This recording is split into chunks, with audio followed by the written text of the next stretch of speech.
What's up, everybody? It's Jonathan. Today we're going to talk about the buy signal that I get the most confidence in.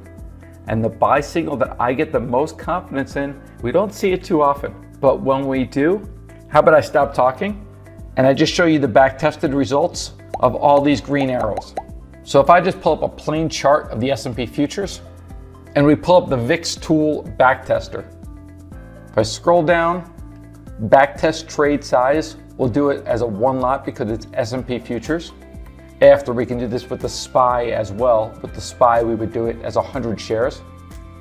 In this back test, we're going to take profit at 100 S&P futures points. 100 S&P futures points because that's a good swing trade. That's a good hedge. That's something that we'd want to know about. That's like a massive turn of the tide, 100 S&P points. Backtest max day count. This is a stop. Let me first show you the results without a stop, and then we'll go through some examples using a stop. But I want to show you why these buy signals have become so dependable for us. Okay, apply, okay. Now with any of these, you could just right click, show report. It's all the same thing. Show report, that's going to be the back tested results. We're going for 100 S&P points with no stop. Let's get the max available data. Okay, again, right click, show report. And now you can see we're going back to 2013. And again, we're looking to make 100 S&P points. 100 S&P points, max trade P&L, 6 grand.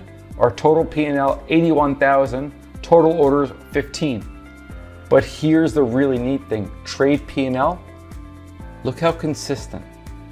So for this study, taking 100 S&P points with no stop, we are getting 100% results. Now, before I show you exactly what this study is backtesting, let me go back and let's use a stop because obviously it's not realistic to always trade without a stop. So same thing, we're gonna do a one lot because we're doing S&P futures. We wanna try to make 100 points on the S&P future. And then this would be our stop. We can show a couple of different variations of a stop just so you don't think I'm just picking that one perfect study. 21 days is something that we use. Okay, apply, okay, right click, any one of these, any one of these, any one of these, show report. And this is with a 21-day stop. Same thing, going back to 2013. Now we're going to trade more, right? Because it's a 21-day stop. We're not holding things pretty much forever until they come back because we didn't have a stop. But using a stop, same thing, 6,000, because that's going to be a one lot of S&P futures for 100 points. Total P&L 71, total orders 21. Trade P&L, if we go down, it looks like we had one loser just recently. We're going to call this a scratch. Hopefully that's the benefit of the doubt that minus 275 is kind of a scratch. That was just recently in July. And then we had two winners since then.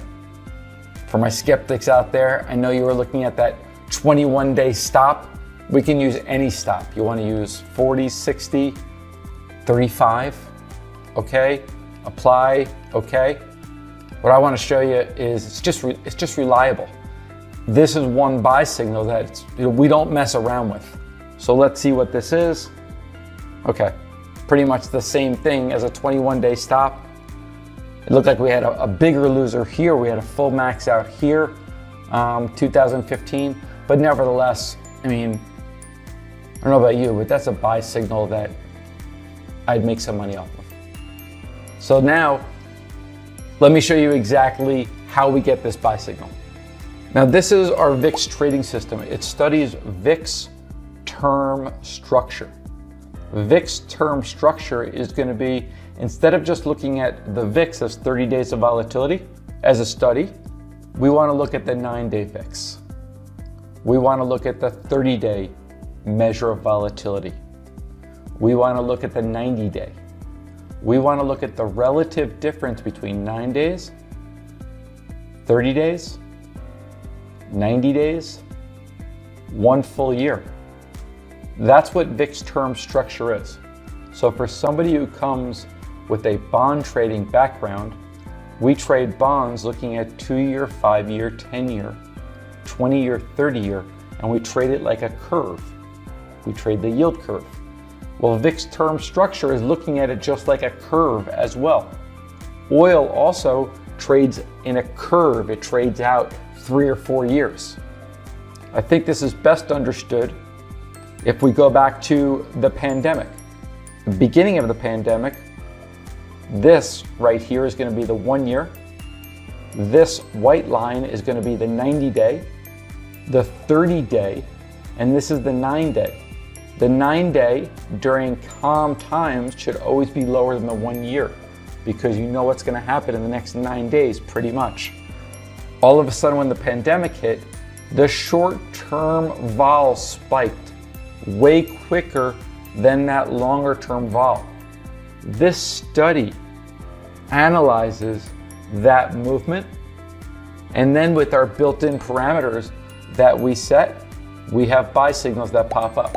Now the thing with these buy signals, which for me give it even more confidence, but as you can see from the back test, they don't show up very often, but when they do, they are signals that you certainly need to know about.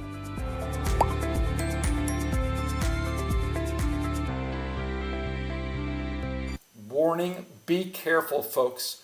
This would be a good time to consider buying index puts, buying VIX calls, selling futures. The big picture to consider is getting negative deltas. Pablo's just saying we need to be short the market, looking for a possible 5 to 10% correction. This was right before the pandemic hit, 25% correction.